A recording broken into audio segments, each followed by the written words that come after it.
What's going on, everyone? Welcome to the Nasty Civilian segment of Colorado Custom Leather and Blaze, where you get to know me, the knife maker behind the hammer and the anvil. I nailed that one. Sweet. Anyways, this is about you getting to know me. Things that are important in life, things that are going on in life. As one thing, my wife and I are traveling on the road. Is she's a nurse contractor, and what it's like being a knife maker on the road. Even though I don't talk a lot about knife stuff, but I try to add value and encouragement to anyone. That's part of the ethos of being a nasty civilian, which is who I am. And we're going to continue the RV lessons, and an important one that I'll discuss after what we're going to talk about, which is insulation. Okay, as I said last week, we're going to talk about insulation and an important one I don't think has ever been talked about on the YouTubes, and that is how do you coffee doing RV life part-time or full-time, because it's important, especially being a traveling knife maker and you have to pull 25 hours to finish up knives to get all the business and stuff done. Coffee's important. How do you do it? I'm going to give you my opinion, and I think it's the best, and you should try it out. So, insulation. I'm going to try to keep this as short as I can because I'm going to show you a picture right here. This is my setup.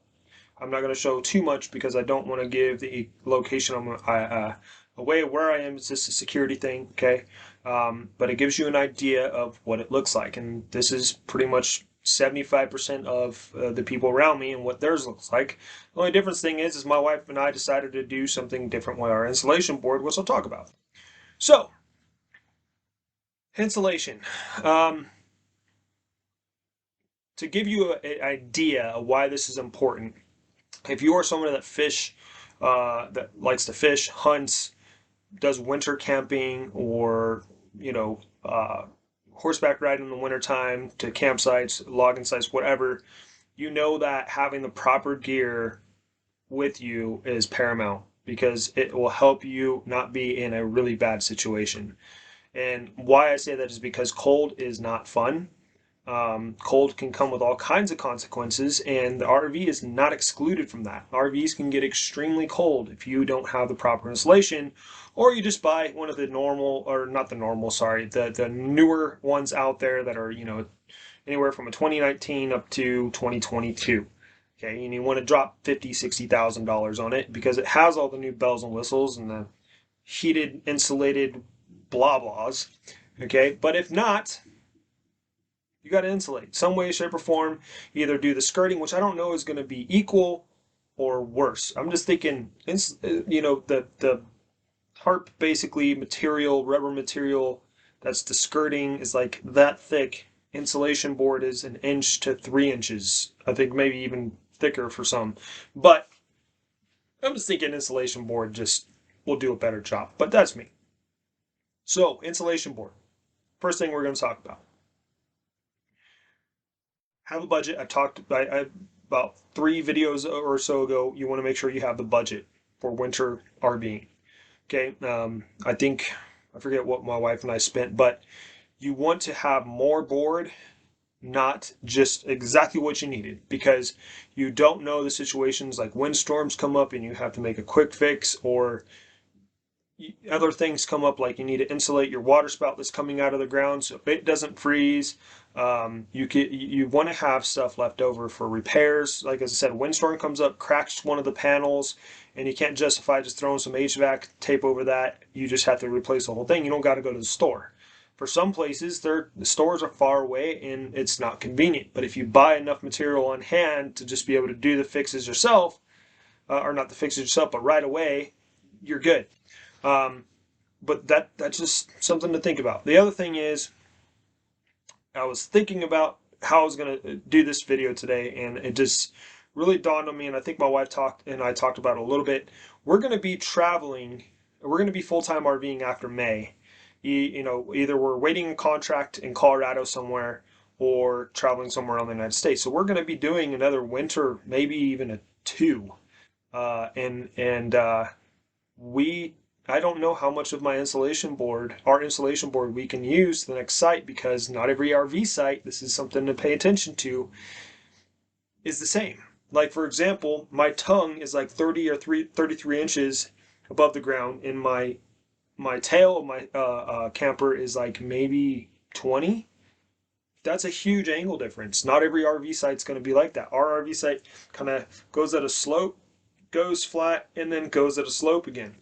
And it's, that's something you got to keep in consideration when you're buying this. And again, budget for your next year. But the good news is you don't have to throw everything away. You can probably use some of it, but if you're going to be moving around, which that's why a lot of people RV full time, is they have the freedom to move whatever state they want to. They're not tied to a mortgage, they're not tied to renting, and it's cheaper.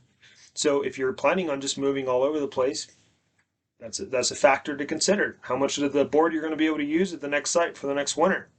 Um, Also, thickness.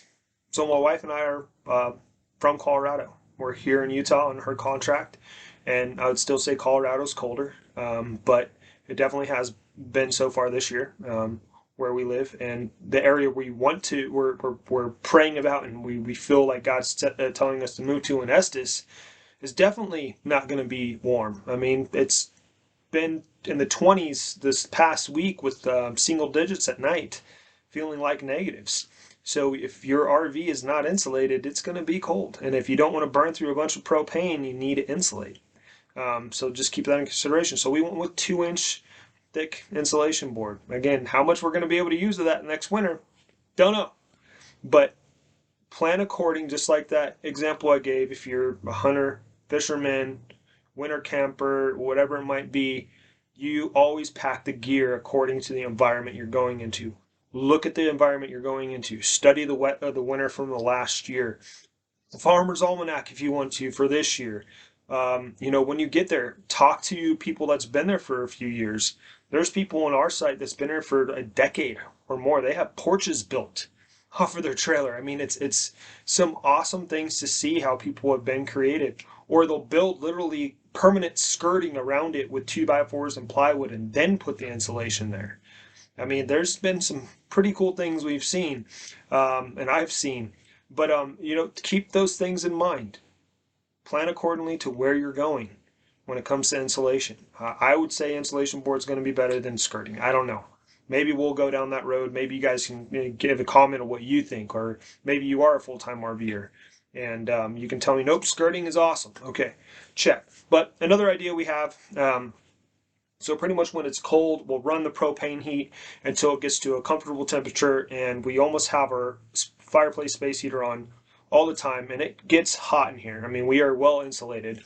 We have some open areas, but it's not to where we're too concerned, and it doesn't freeze us out. It actually is. We've burned a lot less propane since insulating, and it's been working. But I say that because the floor is still cold. There's cold air that comes through the vents. So one thing we're thinking about doing at night, because we don't run the propane at night, is we're going to put rubber mats over the vents that traps that cold air underneath, which will allow heat to still stay within the camper and circulate around. There's been nights, seriously, where it's super cold outside, 23 degrees, not super cold, but cold, 23 degrees, 26 degrees, but in here it's 65 and it stays, which is not bad. Considering we used to run at home, we run like 68, 70, maybe a little higher sometimes when it's like 13 degrees outside for the day. But that's needed. If you don't run it at a certain temperature, it's going to get colder inside in your house or RV or whatever. But coffee. Let's talk about coffee. I'm actually going to take a drink of coffee. Huh? Get yourself a stainless steel cup. As a knife maker, the only stainless steel I really like is cooking utensils. Okay? Percolator all day, baby. Cowboy coffee. Now, there's two ways you can do coffee in this thing. Okay? And I use this thing for camping. I will throw this thing on the fire, and the coals in a fire pit, or right on the stove with that propane burner. This makes coffee within 15 minutes. You can have up to 8 to 12 cups or whatever. They have smaller ones than this. But it's simple. You pour coffee in the basket. You put the basket with I don't know the proper terms, the stem, that's what it is, in there. You let it boil. Once it starts perking, you can see the coffee coming up here. You want to turn down the heat just a little bit, allow it to continue about 10-15 minutes later, because the longer you have it on there, the stronger it's going to get. You got really good tasting coffee. It's better than the Keurig, which is my wife's choice. And we are fans. We're not sponsored. We are fans of Black Rifle Coffee. Okay, she's a Keurig fan. Cowboy coffee all day for me.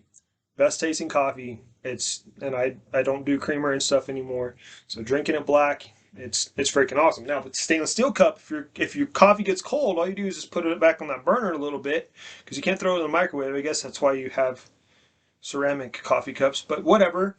Just throw that thing on there for a little bit, cool it off in the sink, or dump a little bit of cold water to get those grains at the bottom, and you're good to go. But camping, RVing, simple, effective.